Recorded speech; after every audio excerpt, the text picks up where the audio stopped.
TDP అధినేత నారా చంద్రబాబు తనయుడు TDP జాతీయ కార్యదర్శి నారా లోకేష్ కొద్ది రోజులుగా బయట కనిపించడం లేదు. దీంతో లోకేష్ అమెరికాలో అరెస్ట్ అయ్యాడంటూ ప్రచారం జరుగుతోంది. YCP media, YCP social media, ఆ పార్టీ కార్యకర్తలు ఈ ప్రచారాన్ని విస్తృతంగా చేస్తున్నారు. దీనికి తగ్గట్లుగానే ఇటీవలి కాలంలో లోకేష్ మీడియా ముందుకు, జనం ముందుకు రాలేదు.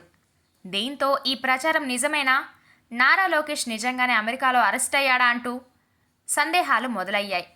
ఈ ప్రచారంలో నిజం లేదని, హైదరాబాద్లో శుక్రవారం జరిగిన గణతంత్ర దినోత్సవ వేడుకల్లో కూడా ఆయన పాల్గొన్నారని టీడీపీ ప్రకటించింది. ఈ మేరకు నారా లోకేష్ పాల్గొన్న ఒక ఫోటోను కూడా సోషల్ మీడియాలో విడుదల చేసింది. రాబోయే ఎన్నికల్లో నిధుల సేకరణ ఇండియాకు తరలించేందుకు నారా లోకేష్ అమెరికా వెళ్లాడని, అక్రమ లావాదేవీలకు సంబంధించి అక్కడి పోలీసులు నారా లోకేష్ను అరెస్టు చేశారని వైసీపీ మీడియా ప్రచారం చేస్తోంది.